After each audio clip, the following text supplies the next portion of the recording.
पास में अनुपात व समानुपात। अनुपात को बोलते हैं रेशियो और समानुपात को बोलते हैं प्रोपोर्शन। अब ये होता क्या है, इस पे थोड़ा सा हम डिस्कस कर लेते हैं। जब हम बात करते हैं रेशियो की, अनुपात की, तो ये अनुपात हमारे पास में सजातीय पद होते हैं। सजातीय मतलब एक जैसे पद होते हैं, और दो सजातीय पद होते हैं, टर्म्स जिनको हम बोलते हैं होमोजीनियस टर्म, हम उनको कह सकते हैं। और इनमें अगर हम एक से दूसरे में भाग देते हैं, एक दूसरे में जब हम डिवाइड करते हैं, जब भाग करते हैं, तो हमें एक रेशनल नंबर यानी कि एक परिमेय संख्या प्राप्त होती है। भाग करने पर हमको एक परिमेय संख्या मिलती है, रेशनल नंबर्स RATIONAL, ये हमको प्राप्त होती है। तो उसे हम अनुपात कहते हैं, यानी कि वो हमारे पास में रेशियो कहलाता है, अनुपात कहलाता है। और अनुपात के लिए जो सिंबल है वो ये दो डॉट इस तरीके से हम प्रयुक्त करते हैं। तो अनुपात यानी कि रेशियो का चिन्ह हमारे पास में इस तरीके से है। जैसे अगर मैं सिंपल से एक परिभाषा ना कह के मैं केवल एक एग्जाम्पल के थ्रू अगर मैं समझाऊं, मान लीजिए मेरे पास में 2/3 है, 2/3 है। तो 2/3 मतलब ये हमारे पास में न्यूमरेटर है, ये हमारे पास में अंश है, और ये हमारे पास में अपॉन का साइन है, यानी कि ये इसको डिवाइड कर रहा है। और ये हमारे पास में जो नीचे लिखा हुआ है, इसको हम डिनोमिनेटर कहते हैं, यानी कि हर, अंश अपॉन हर। तो परिमेय संख्या या रेशनल की भी डेफिनेशन आपके पास में ये कहलाती है कि किसी भी संख्या को जब हम रेशियो के फॉर्म में लिखते हैं, अनुपात के रूप में लिखते हैं, तो वो आपके पास में परिमेय संख्या कहलाती है। और इसी रेशियो को, यही जो आपके पास में आपने जो फ्रैक्शन लिखा है, इस फ्रैक्शन को हम लिख सकते हैं 2/3, यानी कि सबसे पहले न्यूमरेटर लिखा जाता है, उसके बाद रेशियो का साइन बनाएंगे और फिर डिनोमिनेटर आपके पास में लिखा जाएगा। तो कभी कभी ये भी क्वेश्चन पूछा जाता है कि 4/3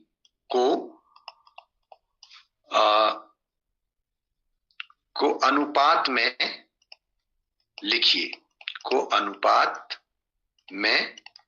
लिखिए, तो अनुपात के रूप में जब लिखना है तो आपके पास में ऑप्शन वहां पे दिए होंगे, फर्स्ट, सेकेंड, थर्ड और फोर्थ। ये 4 ऑप्शन आपको दिए होंगे या ABCD के फॉर्म में दिए होंगे। तो पहला ऑप्शन आपके पास में होगा 3/4, दूसरा ऑप्शन आपके पास में होगा 4/3, अगला ऑप्शन आपके पास में होगा 3/3, और अगला होगा 4/4। तो आपने इसको बताना होगा कि 4/3 को अनुपात के रूप में किस तरीके से हम लिख सकते हैं। तो हमने कहा है कि सबसे पहले न्यूमरेटर को लिखा जाता है, तो हमारे पास में सबसे पहले न्यूमरेटर यहां भी दिखाई दे रहा है और यहां भी दिखाई दे रहा है। देन हम डिनोमिनेटर को लिखते हैं, फिर डिनोमिनेटर वाला हमारे पास में सेकेंड ऑप्शन है, तो हमारा सेकेंड ऑप्शन ये रहेगा। तो इस तरीके से हम अनुपात की बात करते हैं। तो थोड़ा सा और इसको समझ लेते हैं किस तरीके से हमारे पास में अनुपात है। तो अनुपात ये कहता है कि दो सजातीय राशियों में एक दूसरे से भाग देने पर प्राप्त परिमेय संख्या को इन राशियों का अनुपात कहते हैं, और अनुपात को चिन्ह जो आपके पास में कोलन भी जिसको हम बोलते हैं से दर्शाते हैं। ये आपके पास में अनुपात के लिए यानी कि रेशियो के लिए चिन्ह है। तो the rational numbers obtained by dividing to like quantities, और हमने इसको होमोजीनियस क्वांटिटीज भी बोला था, by each other is called their ratio. Ratio is represented by the symbol colon. एक एग्जांपल हमारे पास में है, जैसे 4/5 या 4/5, और इसे पढ़ा भी इसी तरीके से जाता है 4/5। 4:5। तो 4:5 में जो हमारे पास में पहले जो न्यूमरेटर आया है उसको हम प्रथम पद या पूर्व पद कहते हैं, फर्स्ट टर्म। इसको हम फर्स्ट टर्म कहते हैं। और जो 5 हमारे पास में है जो बाद में लिखा गया है उसको द्वितीय पद या अंतिम पद हम कहते हैं। तो इसको हम सेकेंड टर्म या फिर पेनुल्टिमेट टर्म कहते हैं। ठीक है, तो ये आपके पास में होगा। अगला हम बात करते हैं इसमें कि किस तरीके से आपके पास में, ये हमने अनुपात की बात कही थी, तो इसको एक क्वेश्चन के थ्रू अगर हम समझें, एक और एग्जांपल के थ्रू समझें, तो वो हमारे पास में किस तरीके से होगा।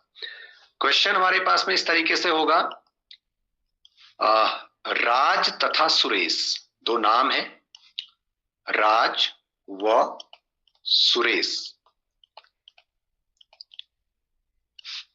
की आयु, आयु मीन्स उम्र, क्रमशः,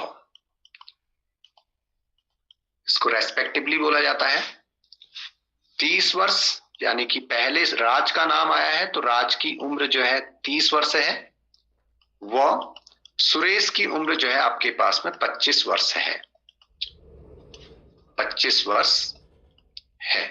राज व सुरेश की आयु क्रमशः 30 वर्ष व 25 वर्ष है। तो क्रमशः,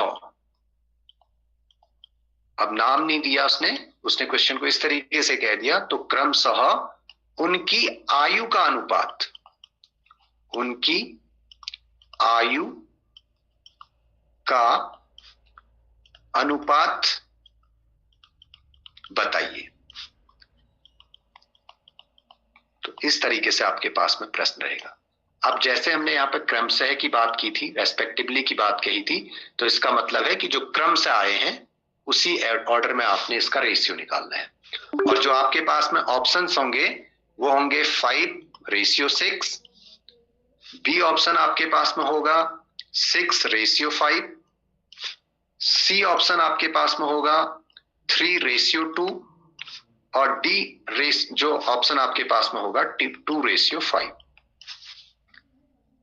तो अब इस क्वेश्चन को जब हम देखते हैं तो हमारे पास में क्या हो रहा है, उसने कहा राज और सुरेश का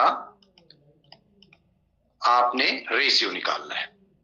ठीक है, राज रेशियो सुरेश, तो राज कितना है भाई 30, रेशियो सुरेश क्या है 25। अब आपको मालूम है, अभी हमने ये कहा था कि जो 30:25 है, तो इसको मैं 30/25 भी लिख सकता हूं, क्योंकि 30 मेरे पास में फर्स्ट टर्म है, इसको मैं न्यूमरेटर बनाता हूं, और 25 मेरे पास में सेकेंड टर्म है, इसको मैं डिनोमिनेटर बनाता हूं। अब इसको मैं इसकी सिंपलेस्ट फॉर्म में ले आता हूं, तो सिंपलेस्ट फॉर्म में लेके आता हूं तो ये 5 से कट जाएगा, 5×6 = 30 और 5×5 = 25, ये मेरे पास में होगा। तो इसका मतलब हो गया 6/5, और 6/5 का मतलब हो गया 6:5। तो 6:5 मुझे यहाँ पे बी ऑप्शन दिख रहा है, तो मेरा बी ऑप्शन यहाँ पे सही होगा। तो इस तरीके से ये क्वेश्चंस इसमें समान अनुपात के अंदर पूछे जाते हैं। अगली जब हम बात करते हैं, जो नेक्स्ट हमारे पास में है समानुपात, प्रोपोर्शन। तो ये क्या हमारे पास में होता है, समानुपात को जब हम समझें तो समानुपात आपके पास में होता है सम धन अनुपात या समान धन अनुपात। सम और समान यानी कि इक्वल रेशियो, ये आपके पास में, यानी दो अनुपातों की समानता ही समानुपात कहलाता है। और समानुपात को हम चिन्ह, ये प्रोपोर्शन का चिन्ह ये है, 2 बार आपने रेशियो के साइन इस तरीके से लगाने हैं, तो ये आपके पास में समानुपात कहलाता है। तो जैसे हमारे पास में ABCD, हमारे पास में 4 पद हैं और इनको हमने लिखा, तो ये लिखा जाएगा A/B proportion to C/D, ये आपके पास में है। अब हमारे पास में क्या होता है, इस A को हम कहते हैं फर्स्ट टर्म, B को कहते हैं सेकेंड टर्म, C को बोला जाता है थर्ड टर्म और डी को बोला जाता है फोर्थ टर्म, TERN, ये आपके पास में। अब हमारे पास में क्या होता है, ये जो A और C है, A और C यानी कि सॉरी, जो हमारे पास में A और B है, ये हमारे पास में देखो बाहर की चीजों को कवर किया है इन्होंने, यहां से यहां तक, तो इसलिए इनको एक्सटर्नल टर्म भी कहते हैं या बाह्य पद इनको बोला जाता है, बाह्य पद, एक्सटर्नल टर्म। और B और C ये दोनों बीच में आए हैं, तो इसलिए इनको हम बोल देते हैं मध्य पद यानी मिडिल टर्म। और यहां से आपके पास में फॉर्मूला ये आ जाता है, external product of external term equal to product of middle term, यानी बाह्य पदों का गुणनफल बराबर मध्य पदों का गुणनफल। तो ये हमारे पास में फॉर्मूला इसके पास में आ जाता है, बाह्य पदों का गुणनफल। अब हमारे पास में जैसे था A/B प्रोपोर्शनल टू C/D, तो हमने कहा कि बाह्य पदों का गुणनफल, तो बाह्य पद आपके पास में है A और D, इनका प्रोडक्ट, ये साइन जो है इक्वल टू में कन्वर्ट हो जाएगा, इक्वल टू मध्य पद आपके पास में हो गए B और C, तो इनका प्रोडक्ट, यानी कि A×D इक्वल टू B×C, बाह्य पदों का गुणनफल बराबर मध्य पदों का गुणनफल। तो इस तरीके से हमारे पास में ये फॉर्मूला है, तो इस फॉर्मूले को आप नोट कर लीजिएगा। तो आगे बढ़ते हैं क्वेश्चन की ओर को। हमारे पास में क्वेश्चन है, find whether 2/5 and 6/15 are in proportion और नॉट। ज्ञात कीजिए कि 2/5 और 6/15 समानुपात में है या नहीं। तो हमें समानुपात में है या नहीं उसके लिए चेक करना है, तो 2/5 प्रोपोर्शनल टू 6/15 ये हमारे पास में है।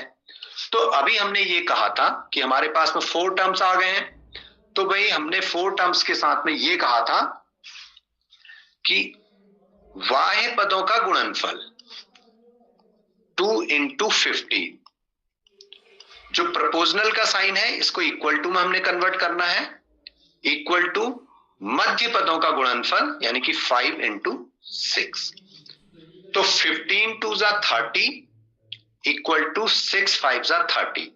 अगर आपके पास में left hand side right hand side के इक्वल है, then we can say that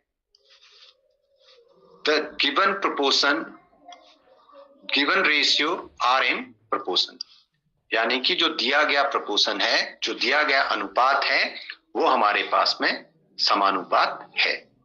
और अगर left hand side right hand side के इक्वल्स नहीं आती है, तो तब हम कहेंगे कि दिया गया अनुपात जो है समानुपात नहीं है, यानी कि वो प्रोपोर्शन में नहीं।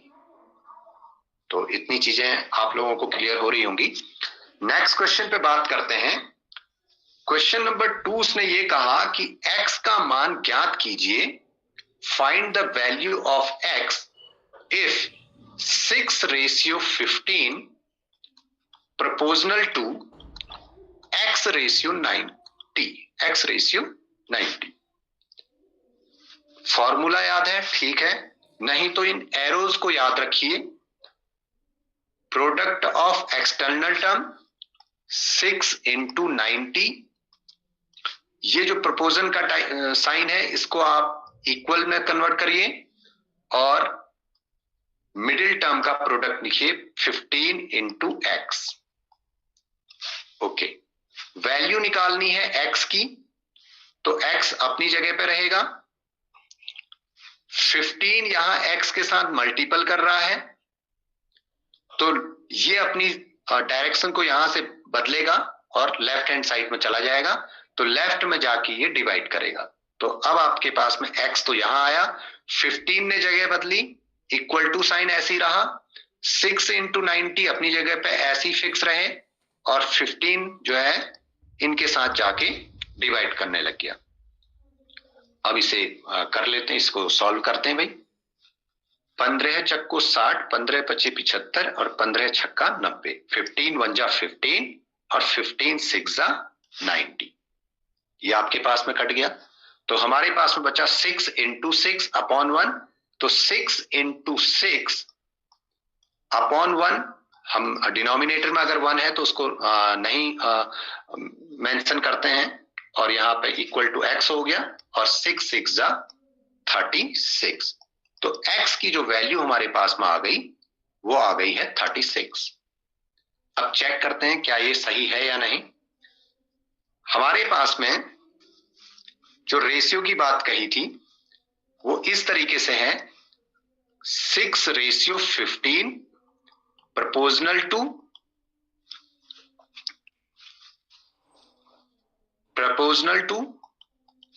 x रेशियो 90 है, तो x की हमने वैल्यू निकाल ली, तो 36:90।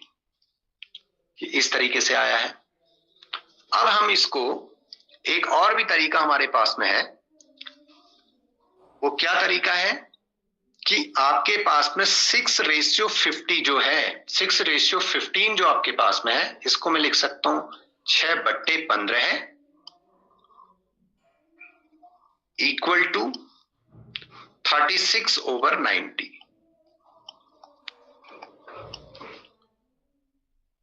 तो इस वाले नंबर को मैं इसके इक्वल बना सकता हूं अगर मैं इसको सिंप्लीफाई कर दूं। तो 6 छक्का 36 और 6 से जब 90 में मैं डिवाइड करूंगा तो 6 1 जा 6, 9 में से 6 सब्ट्रैक्ट किया तो 3 के साथ 0 आ गया 30, 6 5 जा 30। तो 6/15 इक्वल टू 6/15। तो इसका मतलब है कि हमारा रिजल्ट सही है।